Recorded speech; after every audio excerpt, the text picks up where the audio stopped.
우리 하나님 말씀 창세기 3장 11절에서 19절 말씀입니다. 창세기 3장 11절에서 19절 말씀 좀 길지만 우리 한 목소리로 함께 받들어 읽겠습니다. 시작. 이르시되 누가 너의 벗었음을 내게 알렸느냐? 내가 내게 먹지 말라 명한 그 나무 열매를 내가 먹었느냐? 아담이 이르되 하나님이 주셔서 나와 함께 있게 하신 여자 그가 그 나무 열매를 내게 주므로 내가 먹었나이다. 여호와 하나님이 여자에게 이르시되 내가 어찌하여 이렇게 하였느냐? 여자가 이르되 뱀이 나를 꿰므로 내가 먹었나이다.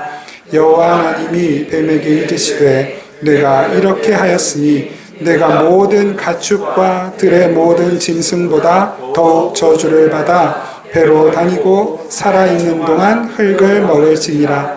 내가 너로 여자와 원수가 되게 하고 내 후손도 여자의 후손과 원수가 되게 하리니 여자의 후손은 내 머리를 상하게 할 것이요 너는 그의 발꿈치를 상하게 할 것이니라 하시고 또 여자에게 이르시되 내가 네게 임신하는 고통을 크게 더하리니 내가 수고하고 자식을 낳을 것이며 너는 남편을 원하고 남편은 너를 다스릴 것이니라 하시고 아담에게 이르시되 내가 내 아내의 말을 듣고 내가 내게 먹지 말라 한 나무의 열매를 먹었은즉 땅은 너로 말미암아 저주를 받고 너는 내 평생에 수고하여야 그 소산을 먹으리라. 땅이 내게 엉겅퀴를 낼 것이라. 내가 먹을 것은 밭의 채소인즉 내가 흙으로 돌아갈 때까지 얼굴에 땀을 흘려야 먹으리니 내가 그것에서 취함을 입었음이라. 너는 흙이니 흙으로 돌아갈 것이니라 하시니라. 아멘.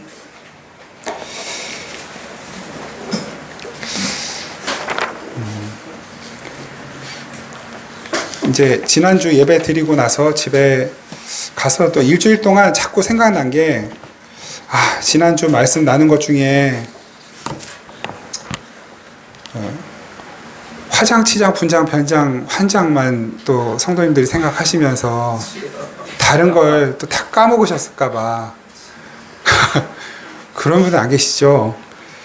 혹시나 싶어서 노파심에 다시 한번 우리가 아담과 하와의 타락 이후로 우리 인간 가운데로 들어온 누구도 피할 수 없는 그 타락의 세 가지 길, 육신의 안목, 육신의 안목, 그다음에 뭐예요? 육신의 정욕, 안목의 정욕. 제가 제일 정신이 없네요. 육신의 정욕, 안목의 정욕, 이생의 자랑. 이 세 가지에 이제 목숨을 걸고 사는 거예요. 왜 그렇게 살까? 이제 스스로의 부끄러움을 가리기 위해 거기에 모든 것을 이제 집중하는 거죠. 인생 자체를 거기에서 걸고 사는 것이죠.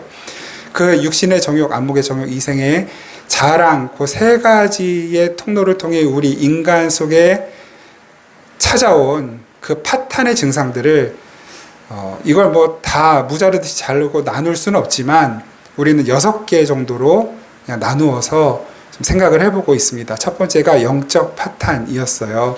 하나님과 단절된 관계 속에서 아담과 하와가 그랬던 것처럼 이제 하나님을 피해 다니고 숨어 다닐 수밖에 없는 인간의 모습.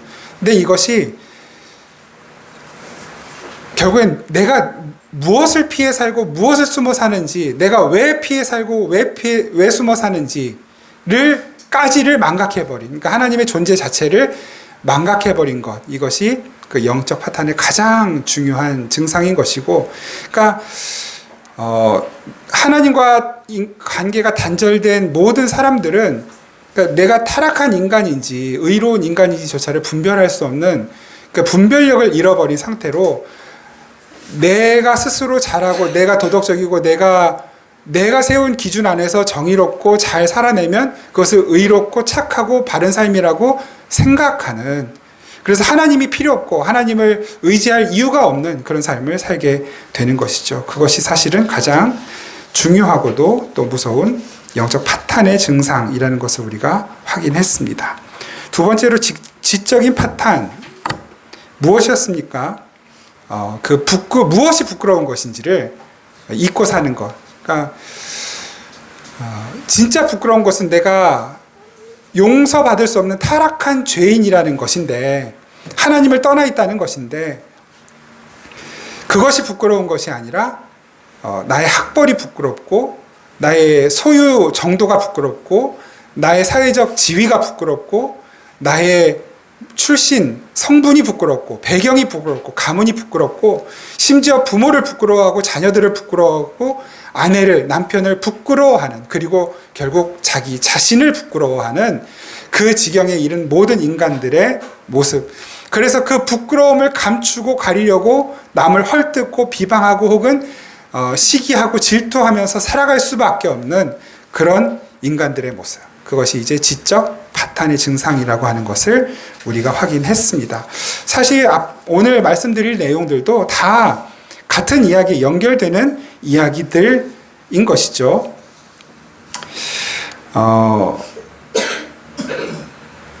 우리가 왜 부끄러워하는지, 왜 모든 인간들이 이 부끄러움을 가리기 위해 일생을 걸고 살아가는지 그 근원을 다시 한번 기억해야만 하고, 그 부끄러움은 절대로 우리 스스로 가릴 수 있는 것이 아니라 하나님께서만 가려주실 수 있다는 것. 우리의 그 영원한 부끄러움, 가릴 수 없는, 해결할 수 없는 이 부끄러움과 수치는 하나님이 가려주셔야만 한다는 것. 바로 이것이 창세기 3장의 이야기이고, 그 아담과 하와의 부끄러운 스스로 무화과 나뭇잎으로 지어 입은 그 옷을 하나님이 벗겨버리시고, 하나님이 손수 지어 입히신 어떤 짐승을 희생시켜 그 희생된 짐승의 가죽 옷으로 부끄러움을 가려주시는 하나님의 은혜와 사랑만이 우리의 부끄러움을 가릴 수 있다라고 하는 것을 기억하시면서 계속해서 우리가 오늘 말씀 함께 이어가도록 하겠습니다. 그 타락의 결과로 우리에게, 인간들에게 주어진 세 번째 파탄, 심리적 파탄입니다. 오늘 본문 아니지만 지난 본문 속에 있습니다. 창세기 3장 9절과 10절을 제가 읽어드리겠습니다. 여호와 하나님이 아담을 부르시며 그에게 이르시되 내가 어디 있느냐? 이르되 내가 동산에서 하나님의 소리를 듣고 내가 벗었으므로 두려워하여 숨었나이다. 두려움. 우리 마음속에 늘 자리 잡고 떠나지 않는 것. 이것이 우리의 마음을, 심리를, 정신을 파괴하고 깨뜨려가는 아주 지독한 녀석입니다. 두려움. 여러분들은 두려운 게 없으신가요? 두려워하시는 게 혹은 무엇입니까? 이 세상을 창조하시고 이 세상에서 가장 강하신 분, 하나님과 함께하고 있다, 하나님과 동행하고 있다는 것을 내가 정말로 알고 믿고 있다면 사실 우리는 두려워할 게 있을 리가 없어요. 두려워할 일이 사실은 없습니다. 그런데 우리도 여전히 연약한 인간이고 이 죄된 육신을 벗지 못한 인간인지라 우리의 감각에 의존해서 살아갈 수밖에 없는 이 세상 속에서는 그 두려움의 증상들을 날마다 겪고 있습니다. 제가 언젠가 말씀드린 적이 있나요? 지난 그 부교역자로 사역하던 교회, 그 개봉중앙교회라는 교회가 있어요. 거기에서 금요일 날 이제 금요 심야 기도회를 하잖아요. 기도회를 마치고, 그래도 제가 목사처럼 안 생겼나요? 그날 이제 말씀 인도하고 찬양 인도 다 하고 이제 성경책을 심지어 들고 이 차이나 칼라 셔츠를 입고 성경책을 끼고 교회에서 나와요. 이게 예배 끝나는 시간이 보통 11시 좀 되잖아요. 이제 기도하고 밤 11시쯤 나와서 이제 교회 바로 앞에서 나오면 그 앞에 골목이 이제 집으로 가는 길이고, 그 골목 끝에 우남빌라 201호가 저희 집이었단 말이에요. 사택이었단 말이에요. 얼마 안 돼요. 그리고 교회에서 제가 나왔잖아요. 이거 입었잖아요. 성경책 들었잖아요. 저쪽에서 이렇게 오시던 한 여자분이 골목으로 앞서 먼저 싹 들어가시는 거예요. 저를 일찍 봤죠. 저는 교회에서 당연히 나왔고 그분 뒤를 따라가는 형국이 됐어요. 그것도 밤이 조금 골목이 짧지만 좀 어두워요. 당연하게 저는 제가 교회에서 나오는 거 봤으니까 뭐 나를 두려워할 리는 없겠다 그 생각을 하는 거예요. 근데 제가 교회에서 나오는 걸 보고서도 그분이 앞서 가면서 힐끗힐끗 저를 보는 거예요. 이렇게 힐끗힐끗 보면서 걸음을 막 빨리 하는 거죠. 근데 제가 빈정이 상하는 거예요. 내가 무슨 뭐 해칠 마음도 있는 것도 아니고 이렇게 목사처럼 하고 그것도 빠르게 걷는 것도 아니고 천천히 가는데 그 앞서가는 분이 막 이렇게 겁나하면서 저를 겁내하면서 막 빨리 가니까 좀 빈정이 상하는 거예요. 그래서 속으로 살짝 화가 나더라고요. 그래서 무슨 마음이 드냐면 나도 빠르게 걸어가면서 쫓아가 볼까, 쫓아가는 척 해볼까. 사실 뭐 두려워할 필요 없다는 건 제 생각이고 그분 생각은 또 다르죠. 더군다나 이 사회적으로 교회와 목회자와 또 크리스찬들이 지탄받을 일을 많이 하는 상황 속에서 그가 아무리 교회에서 나왔다고 해도 성경책을 옆에 끼고 있다고 해도 목회자 셔츠를 입고 있다고 해도 나를 전혀 모르는 그 상대방 입장에서는 저를 두려워하지 않을 이유가 별로 없는 거예요. 어두운 길에 이렇게 이런 남자가 자기를 쫓아오는데 안 두려워하는 게 이상한 것이죠. 두려움이. 여러분들은 언제 두려우세요? 무엇이 두려우십니까? 지진의 소식, 폭우 소식, 전쟁의 소식, 북한이 미사일을 쐈다 하는 그런 소식들이 들려올 때 두려우십니까?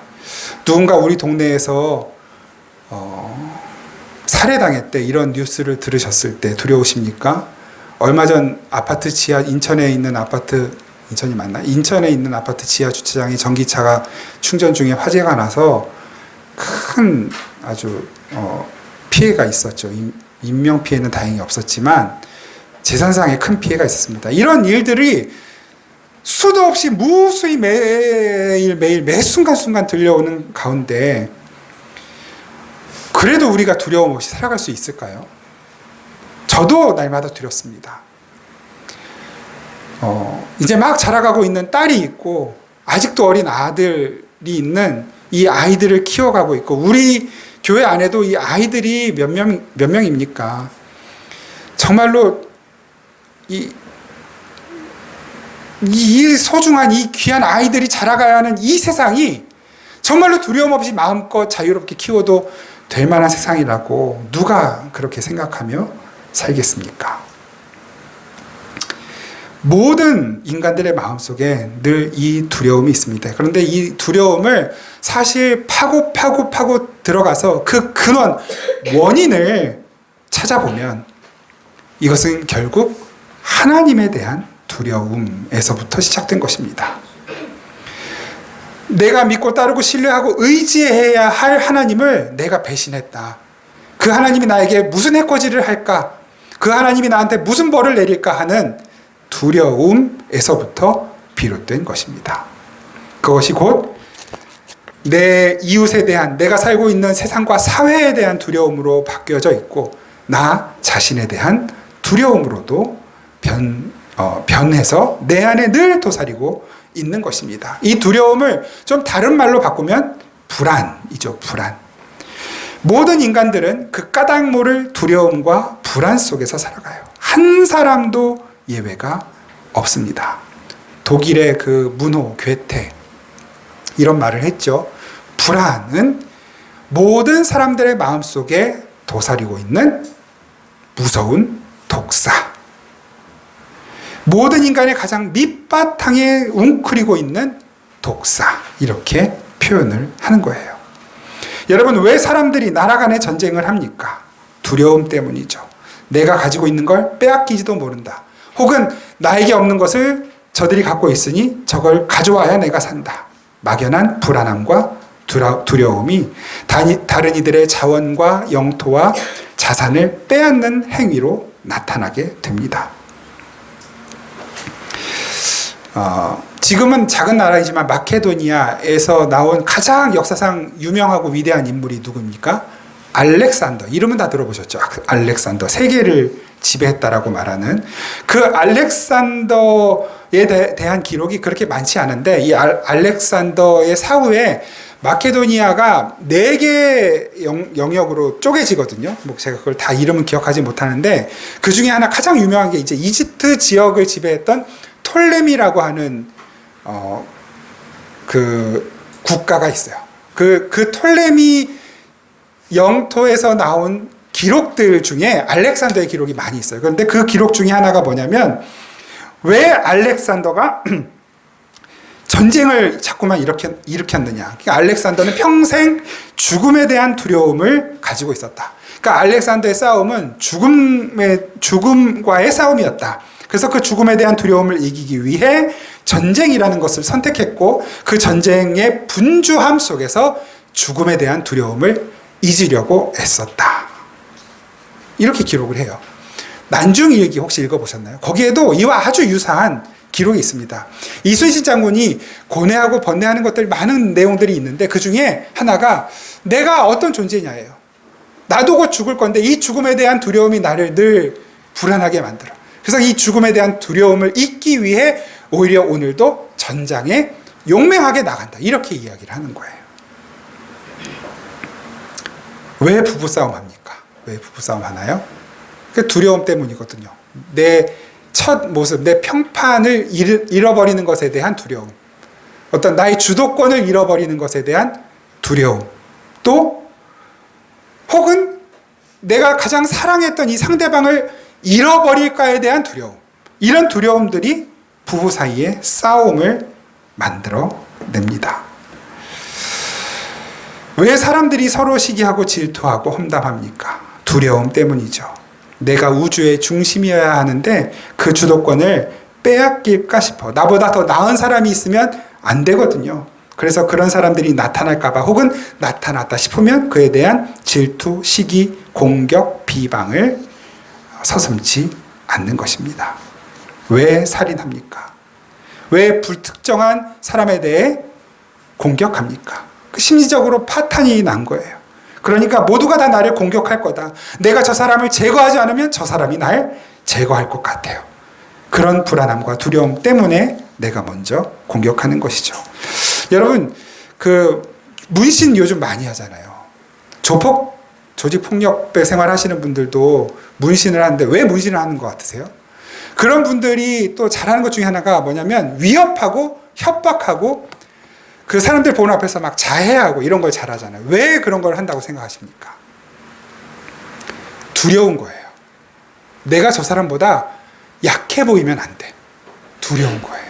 그러니까 내 몸에 문신으로 상대방에게 내가 먼저 두려움을 주고 싶은 거죠. 그러니까 얼마 전에 제가 이제 조금 일을 하고 있는 곳에 이제 일을 하러 갔는데, 거기에 이제 온몸에 문신을 한, 그리고 이제 이 민소매 티를 입은 이따만한, 저보다 한 2배는 돼 보이는 사람이 이렇게 앉아 있는 거예요. 빨래 돌리면서. 딱 들어가는데 너무 좀 이렇게 섬찟하더라고요. 얼굴을 봤어요. 그런데 얼굴은 너무 애기 같아요. 얼굴도 조그맣고 애때는데 뭐 이렇게 등치는 막 이렇게 문신을 막 이렇게 해가지고 슬리퍼 신고 딱 다리 꼬고 앉아서 게임을 막 하고 있는 거예요.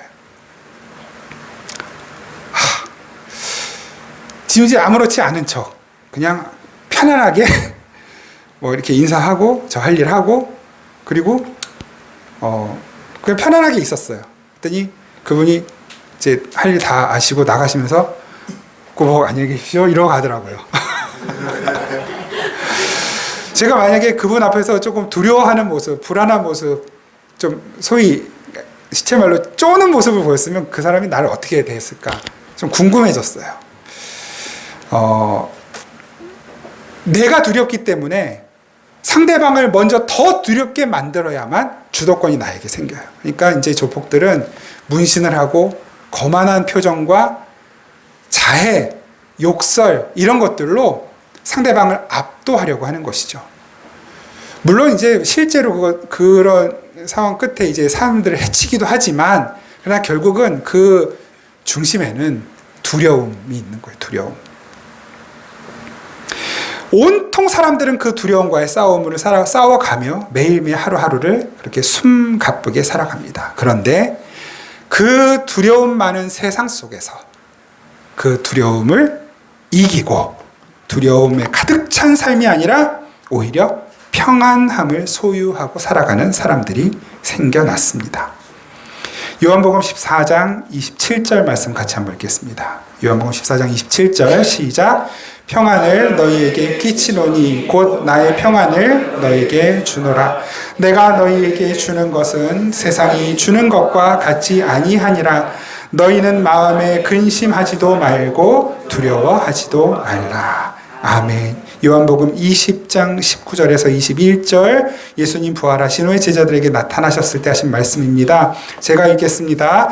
이날 곧 안식 후 첫날 저녁 때 제자들이 유대인들을 두려워하여 모인 곳의 문들을 닫았더니, 두려움 속에 있는 제자들, 자기 스승 예수가 죽고 자기들도 유대인들에게 해코지를 당할까 두려워하여 문을 꼭꼭 걸어 잠그고 숨어있는 이들에게 예수께서 오사 가운데 서서 이르시되 너희에게 평강이 있을지어다.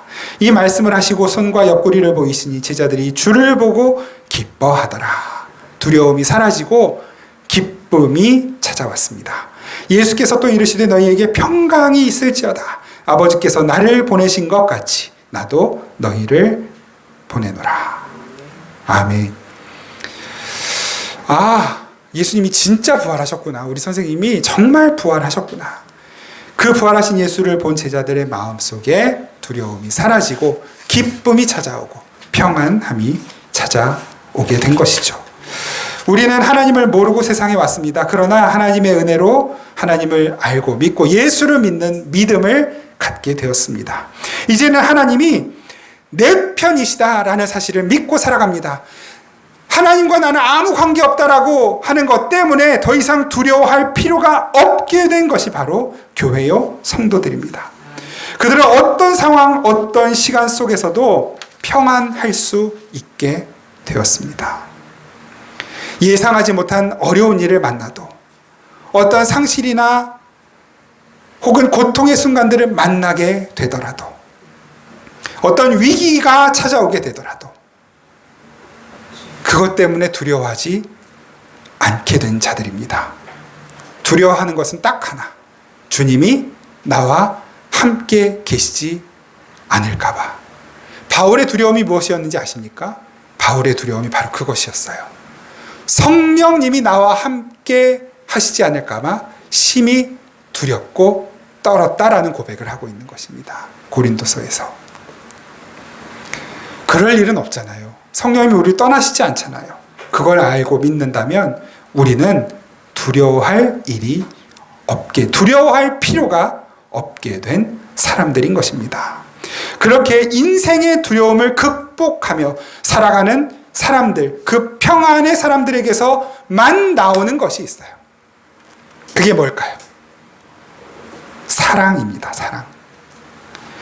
여러분, 왜 우리가 사람들이 서로 사랑하지 못합니까? 왜 서로 못 잡아먹어서 안달이 나 있습니까? 두려워서라고 말씀드렸죠. 내가 나를 지켜야 되니까. 하나님의 품을 떠나서 평안을 잃어버린 사람들은 절대로 다른 사람을 사랑할 수 없습니다.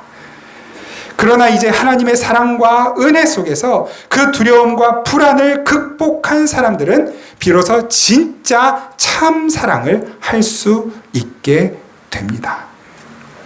다른 사람을 비하하고 밟고 폄하해서 나를 지켜야 한다는 두려움과 불안에서 벗어났기 때문에 비로소 다른 사람을 아끼고 존중하고 품어주고 용납하고 용서하고 사랑할 수 있는 마음을 가질 수 있게 된 것입니다. 그래서 성경은 두려움의 반대를 사랑이라고 말하는 것이죠.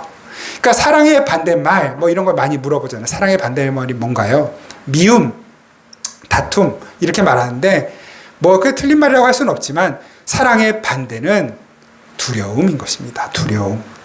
요한일서 4장 18절 같이 한번 읽겠습니다. 요한일서 4장 18절 시작. 사랑 안에 두려움이 없고 온전한 사랑이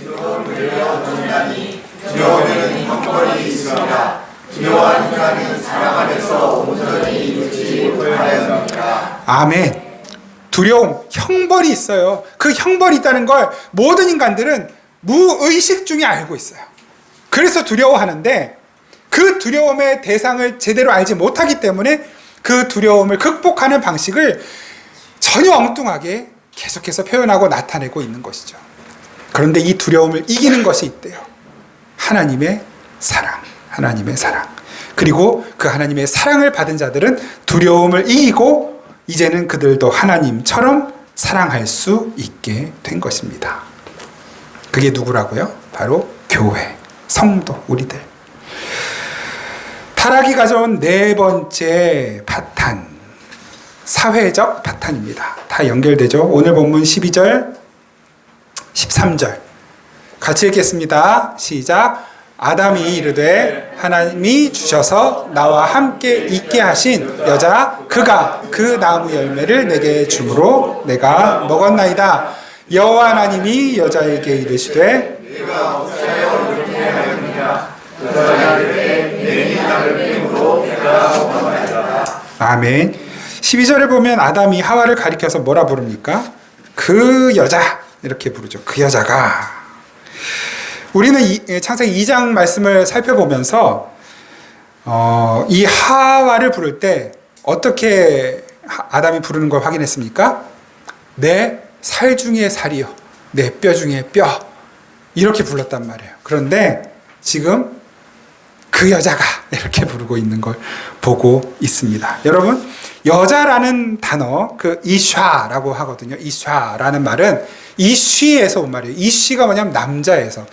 남자라는 뜻이에요. 그래서 이 이쉬에서 왔기 때문에 이샤라고 부르는 거거든요. 그러니까 이 성별만 다르지 사실은 같은 단어예요. 같은 존재라는 뜻이에요. 그러니까 여자가 남자에게서 왔으니까 더 열등하다 이 말이 아니라 같은 존재라는 의미예요. 돕는 배필. 그래서 아담이라는 사람에게서 갈비뼈를 뽑아냈더니 그 아담이 남자가 되고 그 갈비뼈로 만든 존재는 여자가 된 거예요. 남자에게서 여자가 왔다라는 말이 그런 의미인 것입니다. 그러니까 아담에게서 남자가 오고 여자가 온 거예요. 그 말을 말씀하시는 거예요. 한 몸이었단 말입니다. 한 몸, 한 몸.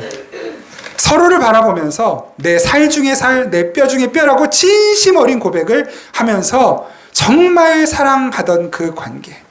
내가 너고 네가 나야. 그런 관계. 하나님이 기뻐하시는 관계. 삼위일체 하나님과 같은 관계. 삼위 하나님, 성부, 성자, 성령이 한 분이시잖아요. 그런 관계. 의로운 관계. 그런데 그 인간 관계 안에서 하나님의 은혜가 쏙 빠져나가 버렸어요. 하나님 배신했기 때문에 그 하나님의 은혜가 빠져나가자 그 하나였던 관계가 산산조각이 나버립니다. 그 이후로는 상대방이 어떤 불이익을 당하든지 어떤 형벌을 받든지 나랑은 상관이 없어요. 내 형벌을 피하기 위해서라면 내 죄를 저 상대방에게 뒤집어 씌워도 괜찮은, 그래서 그 상대방에 대한 불쌍함이나 안타까움이나 이런 것들을 상실해버린 잔인한 존재가 되어버린 것입니다. 그것이 사회적 파탄으로 이어집니다. 그러니까 서로 별로 무관심한 거예요. 나랑 관계 없으면 신경 쓰지 않는 것이죠. 물론 다 그렇다는 건 아니에요.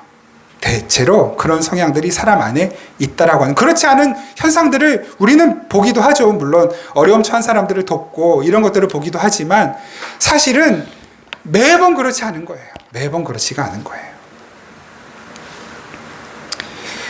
이 사회적 파탄은 자기 내면 안에서도 일어납니다. 내 스스로를 용서하지 못해요. 거기에서 우울증도 생기고 여러 가지 정신적 질병들이 찾아오는 것이죠. 조울 다 마찬가지입니다. 이 모든 것들이 하나님을 떠난 결과인 것이에요. 뭐 사람이 못 배워서, 교육이 부족해서, 지식이 부족해서, 훈련이 부족해서 경험이 부족해서 아닙니다. 하나님을 떠난 결과로 사람들 안에 이러한 무서운 파탄의 증상들이 생겨난 것입니다. 사람들이 서로 사랑하고 전쟁하지 않고 다투지 않고 살 수 있는 유일한 길은 모든 사람들이 그 예수님을 믿고 하나님께로 돌아가는 길 밖에는 없습니다. 바꿔 말하면 이 세상 안에서는 그런 이상적인 세상은 이루어지지 않는다. 천국에서는 가능하다. 그런데 그런 이 불가능한 세상 속에서 그런 회복의 모습을 조금이라도 세상을 향해 그리고 스스로를 향해 보여줄 수 있는 바로 그곳이 어디냐? 바로 그곳이 교회여야만 하는 것입니다. 성도여야만 하는 것입니다. 그러니까 교회 안에서는 싸우면 안 돼요. 교회 안에서는 싸우지 말아야 합니다. 그래도 다행히 아직까지 우리는 싸우지 않았지만 하도 싸우는 교회들끼리도 싸우고 교회 안에서 싸우는 걸 너무 많이 보니까 실망하잖아요. 그런데 여러분, 그 싸움이 우리 안에는 있지 말라는 법이 있을까요? 그러니까 애쓰지 않으면, 몸부림치지 않으면, 그냥 정신 놓고 있으면 우리도 언젠가는 싸운다. 작은 일 때문에라도 틀림없이 싸운다. 싸울 각오를 하고 결혼하는 사람들이 있습니까? 난 무조건 싸워서 내가 이기고 말 거야. 이런 각오를 하고, 그런 각오를 가지고 결혼을 하는 사람이 있습니까? 난 절대 안 싸울 거야. 절대 안 싸울 거야. 무조건 내가 질 거야. 이런 마음을 가지고 결혼 생활을 시작한다고요. 근데 안 되는 거 알잖아요. 우리가 경험해 봤잖아요. 교회는 심지어 부부관계도 아닌데 남남들끼리 모였는데, 심지어 여러분, 교회는 죄인들만 모였어요. 죄인들만. 근데 이렇게 안 싸우는 건 기적입니다. 기적. 여태까지 안 싸우고 5년 버틴 건 놀라운 기적입니다. 혹 앞으로 의견이 갈리거나 다툼이 생길 수도 있겠지만 그때 얼른 털고 용서 구하고 내가 잘못했다고 빌고, 내가 안 잘못한 것 같아도 빌고 진짜로 잘못했다고 여기고 용서 구하고 그리고 용납해주고, 그렇게 또 한 단계 밟고 올라가고, 천국 가면 싸울 일 없으니까 그 자리로 그렇게 열심히 가보는 거예요. 교회는요. 가정 안에서도 그 몸부림을 치셔야만 합니다. 부모님에 대하여, 아내에 대하여, 남편에 대하여, 자녀들에 대하여 싸우지 맙시다. 형제들끼리 싸우지 맙시다. 아라냐 성하야 하거나 물론 안 싸웁니다. 안 싸우는데 그냥 하는 말이에요. 에베소서 4장 1절에서 3절 같이 읽겠습니다. 시작. 그러므로 주 안에서 같이 너희를 떠나니 너희가 그리스도를 부름에 합당하게 하여 모든 겸손과 온유로 하고 오래 참으로 사랑 가운데서 서로 감당하고 평안에 매는 줄로 성령의 하나 되게 하신 것을 힘써 지키라. 아멘. 우리가 예수님을 믿었다고 저절로 하나가 되고 저절로 지켜지는 것이 아니라는 거예요. 왜냐하면 우리 안에는 여전히 옛사람의 성품과 모습이 남아있기 때문인 것이죠. 그래서 힘써 지켜야만 해요. 그런데 힘써 지키면 지켜진다는 거예요. 교회 안에서는, 성도들은 지켜낸다는 거예요. 노력을 기울여야 합니다. 다섯 번째로, 인간의 타락의 결과로 육체적 파탄을 맞게 됩니다. 여자는 아이를 낳을 때 죽을 것 같은 고통을 짊어지고 아이를 출산합니다. 그래서 그거 고통이 싫다고 아이 하나 낳고 안 낳고, 둘 낳고 안 낳고, 아예 나 그거 싫다고 아예 아이를 안 낳고, 아이 생기면 불편하고 힘들고 번거롭다고 그냥 우리 둘끼리만 잘 살다 가자고.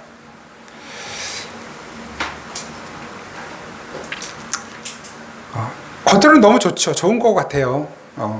뭐 삶의 질이 높아지고 그런 것처럼 보이지만 이것들이 모두가 다 육체적 파탄의 증상들이라는 것을 기억해야만 합니다.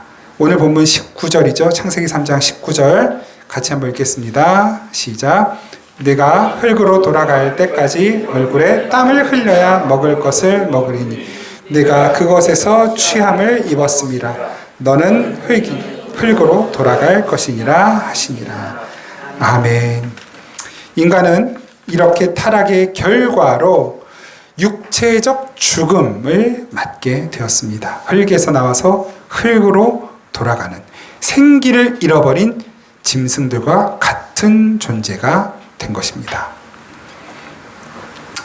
나중에 또 말씀드릴 기회가 있을 거예요. 6번째, 인간의 타락이 가져온 마지막 무서운 저주, 환경의 파탄입니다. 이건 더 자세히 말씀 안 드려도 이미 우리가 뉴스 소식 또 실제로 목격하고 확인하는 것들을 통해 너무나 잘 알고 있는 것들이죠.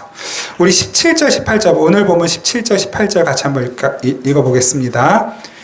시작. 아담에게 이르시되 내가 내 아내의 말을 듣고 내가 내게 먹지 말라 한 나무의 열매를 먹었은즉 땅은 너로 말미암아 저주를 받고 너는 내 평생에 수고하여야 그 소산을 먹으리라. 땅이 내게 가시덤불과 엉겅퀴를 낼 것이라. 내가 먹을 것은 밭의 채소인즉. 아멘. 인간의 타락으로 땅이 저주를 받았습니다. 땅이 잘못됐다는 것이 아니라 그렇게 땅을 통해서 인간들이 먹을 것을 저절로 얻어 먹을 수가 없게 되었다는 것입니다. 인간의 타락 이후로 땅은 인간에게 그 소산을 풍성하게 내어주지 않게 되었다는 말인 것이에요. 그래서 인간은 땀을 흘리면서 열심히 땅을 경작해야만 먹고 살 만큼의 양식을 얻게 되었습니다. 식물들도 심에 있는 채소, 풀, 그다음에 과실수들이 사라지고 가시와 엉겅퀴를 내기 시작했습니다. 독초와 독풀을 내기 시작했다는 것이에요. 이렇게 주장하는 분들이 있습니다. 노아의 홍수 이후로 양식이 부족하게 되었을 때 그때부터 비로소 짐승들이 서로의 고기를 먹기 시작했다는 거예요. 이게 사실 여부를 떠나서 그렇게 주장하는 분들이 있다는 걸 말씀드리는 거예요. 그래서 짐승들에게 좀 진화론적인 측면에서 이야기를 하는데 짐승들에게 송곳니가 나기 시작한 것이 그때 이후로 노아의 홍수 이후라는 거죠. 인간들 또한 마찬가지로 그 이후로 이제 채소가 충분치 않기 때문에 고기를 먹기 시작했다는 거예요. 그 이후로 이제 질병이 많이 생기고 또 수명이 짧아지고 그랬다고 말을 하는데 그걸 믿거나 말거나 저도 정확하게 이게 맞다라고 주장을 할 수는 없을 것 같아요. 근데 그렇게 말씀하시는 분들이 있다는 것이죠. 일리가 있는 것 같아요. 여러분들은 어떻게 생각하십니까? 중요한 것은 그렇게 인간의 타락 이후로 그리고 홍수의 심판 이후로 인간들은 자연과의 관계가 끊어졌고 하나님과의 관계가 완전히 끊어졌다라고 하는 것만큼은 틀림없다는 사실입니다. 그리고 인간들은 자신의 유익을 위해서 언제든지 그 자연을 훼손할 수 있게 되었습니다. 그리고 자연은 그에 대한 보복으로 인간들에게 태풍과 기근과 홍수, 가뭄으로 보답을 하게 됩니다. 온난화. 여러분, 여러 해 전 오래된 일이긴 한데 그 쓰나미가 인도네시아 그 일대 해안을 덮쳐서 큰 피해가 입었던 적이 있었죠. 왜 이렇게 큰 피해가 있었는가? 왜 이렇게 큰 쓰나미가 몰려들었는가? 사실은 그 해안에 배를 정박하기 위해서 그 밑에 있던 이 산호들, 이 자연 방파제 역할을 하는 산호들을 모조리 다 긁었대요. 모조리 다 긁어내가지고 그 방파제 역할을 못하니까 그대로 물이 육지 깊은 곳까지 밀고 들어와서 많은 사람들이 죽고 다치고 가족이 잃어버리고 가옥이 파손되는 일이 있었죠. 우리나라 그 해안가 동해안 가보신 분들 알겠지만 불과 10여 년 전만 해도 그 해안가 모래사장이 굉장히 넓고 길고 했었는데 지금은 모래들이 다 쓸려 나가서 거기다 새로 모래를 갖다 부어도 채워지지가 않아요. 다 쓸려 나가서 이렇게 깎아지는 절벽이 되고 이한류가 생기고 거기서 또 인명피해가 발생하고 해파리들이 창궐하죠. 이게 혹시 그런 뉴스 보셨나요? 지금 동해안 그 아예 북에서 남쪽까지 쭉 해안을 따라서 노무라 입깃 해파리가 역사상 한 번도 그런 적이 없었는데 그 해파리들 밭이에요. 그래서 과거에는 뭐 여름 내내 6, 7건의 해파리 쏘임 사고가 그런 신고가 있었다면 지금 하루에 200 몇십 건씩 그 해파리 쏘임 사고가 생기고 그래서 사람들이 동해안으로 또 잘 안 가고 그래서 그것 때문에 또 동해안 상인들은 어려워지고 악순환이 계속해서 벌어지고 있는 것입니다. 어머 깜짝이야. 이렇게 사고도 나고 방송사고. 언젠가 이 소식을 봤더니 온난화 현상이 이렇게 계속 지속될 경우에 앞으로 8년 그보다 더 짧은 시간 안에라도 지구상에 존재하는 모든 동식물의 25%, 30%까지 멸종될 가능성이 있다. 이렇게 이야기를 합니다. 왜 이렇게 됩니까? 다 인간이 탐욕을 부린 결과인 것이죠. 해결이 될 수 있을까요? 노력하고 있고 애쓰고 있어요. 교회도 당연히 그 인간의 모든 온난화를 늦추고 또 자원을 보호하고 지키는 그 노력에 누구보다도 교회가 앞장서야 되고 노력해야만 합니다. 그런데 그러면 근본적으로 해결이 될 수 있느냐 하는 거예요. 절대로 해결되지 않을 거예요. 이미 임계점을 넘어갔기 때문에 그래요. 조금씩 늦추는 것밖에는 방법이 없는 건데 2000년 전 이 땅에 인간으로 오신 예수님께서 이런 모습을 보여주셨어요. 갈릴리 호수에 폭풍이 일어났습니다. 예수님께서 그 폭풍이 있는 바다 위를 걸어가시며 바다야 잔잔하라 말씀하셨어요. 그 자연이 주님의 말씀을 들었습니다. 어긋난 인간과 자연 사이의 관계가 회복되는 모습을 예수님께서 보여주셨어요. 모든 깨어진 관계는 예수 그리스도 안에서만 회복된다라는 것을 보여주시는 사건인 거예요. 그러니까 우리가 뭐 가면 풍랑이 있는 바다를 향해 지구 온난화를 향해 뭐 잠잠하라 멈춰라 이렇게 말씀하자는 얘기가 아니에요. 예수님께서 다시 오실 때 이 모든 깨어진 관계들이 비로소 다 종결되고 정리되고 하나님 나라에서 완전히 회복된다라고 하는 것을 말씀하고 있는 그것을 암시적으로 보여주는 사건이 바로 그 바다를 풍랑을 잔잔케 하신 예수님의 모습이었던 것입니다. 이사야서에도 그 회복된 하나님 나라의 모습에 대해 이렇게 말씀합니다. 이사야 11장 6절에서 9절 말씀 같이 읽겠습니다. 시작. 그때는 어린 양과 함께 살며 표범이 어린 염소와 함께 누우며 송아지와 어린 사자와 살짐 짐승이 함께 있어 어린아이에게 끌리며 암소와 곰이 함께 먹으며 그것들의 새끼가 함께 엎드리며 사자가 소처럼 풀을 먹을 것이며 젖 먹는 아이가 독사의 구멍에서 장난하며 젖된 어린 아이가 독사의 굴에 손을 넣을 것이라. 내 거룩한 산 모든 곳에서 해됨도 없고 상함도 없을 것이니 이는 물이 바다를 덮음같이 여호와를 아는 지식이 세상에 충만할 것임이니라. 아멘. 언제 이것이 이루어지겠습니까? 이 세상에서는 이루어질 수 없는 일. 하나님 나라에서 반드시 이렇게 이루어지게 됩니다. 자연과 인간이 화해하고 인간이 인간 스스로와 화해하고 그리고 하나님과 인간이 완전히 화해하여 모든 것이 완전한 질서를 가지고 화목하게 되는 그런 온전한 회복. 그 나라가 바로 하나님 나라라는 것을 말씀하고 있는 것입니다. 그리고 영적으로는 이미 그 나라는 저와 여러분들의 삶 속에서 시작된 것입니다. 우리는 우리의 신앙생활의 삶, 이 현생에서의 삶을 통해 그런 하나님 나라의 모습을 꿈꾸면서 애쓰면서 몸부림쳐보는 거예요. 그러면서 그 맛을 조금씩 보아 그 기쁨을 회복해 가는 것이고 그렇게 완성된 하나님 나라에 갔을 때 그것을 더 풍성히 누리게 되는 것입니다.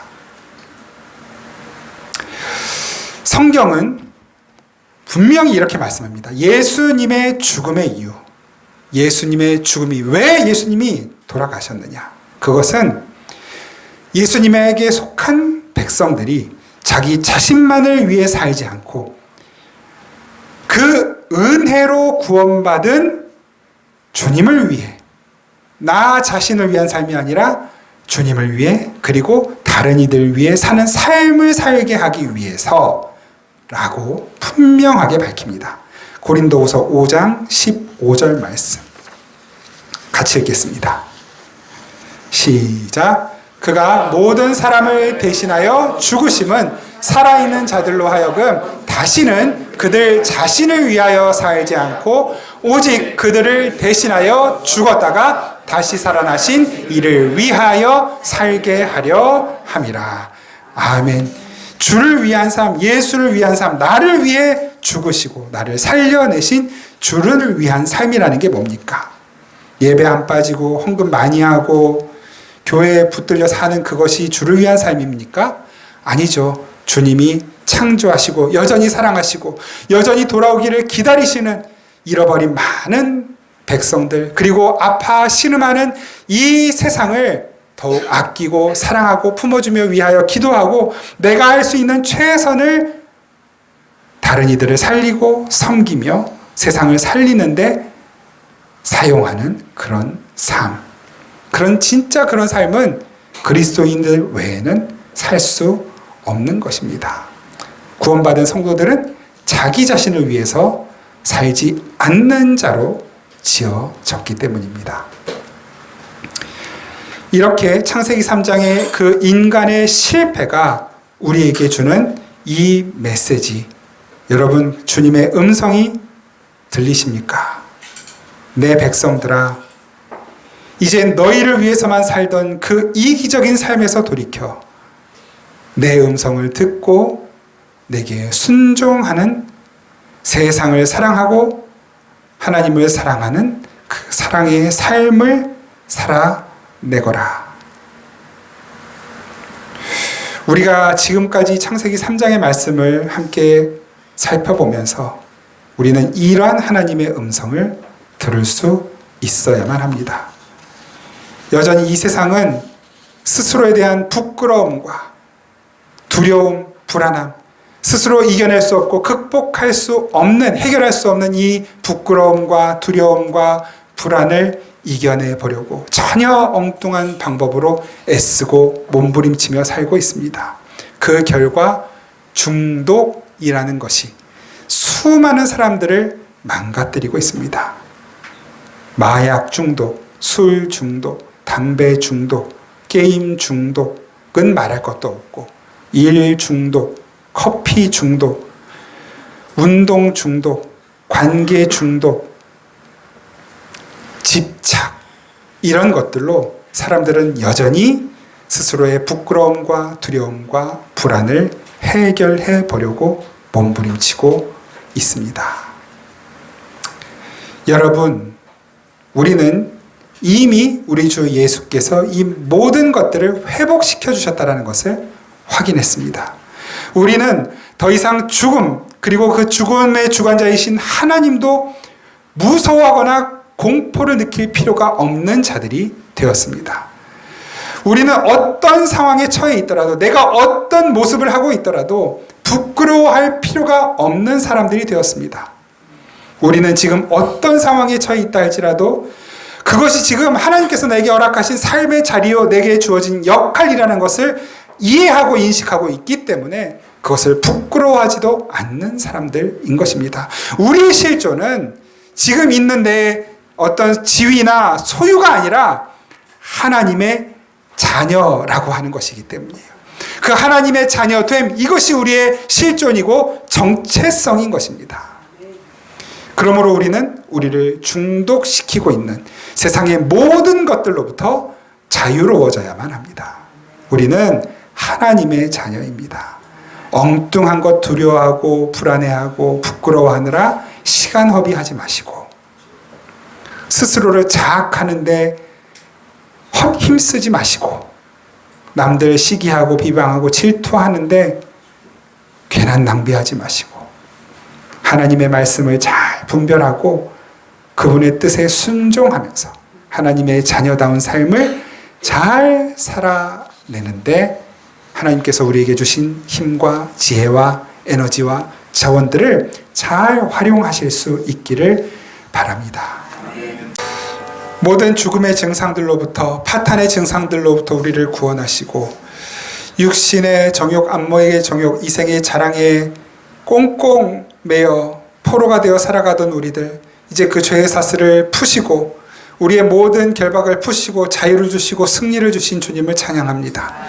아버지 이제 사랑할 수 있는 자가 되었으니 사랑하며 살기 원합니다. 이웃을, 내 가족을, 그리고 나 자신을, 그리고 이 세상을, 망가지고 무너진 생태계를 사랑하며 아끼며 살기 원합니다. 기도하며 살기 원합니다. 나 자신만을 위해서 아니라 이웃을 위해, 세상을 위해 아픈 이웃과 나라들과 두려움과 공포 속에 전쟁의 공포, 가뭄과 폭우와 해일의 공포, 질병의 공포 속에 살아가는 이들을 위해 기도하며 함께 나누며 살기 원합니다. 주님, 우리를 먼저 구원하셨으니 우리를 통해 그들도 세상도 구원하여 주옵소서. 그 삶 끝까지 주를 위해 살기로 작정한 우리들 주님께서 더 큰 힘과 능력과 지혜를 주시고 당당한 믿음으로 이 한 주간도 승리케 하옵소서. 예수님 이름으로 기도드립니다. 아멘.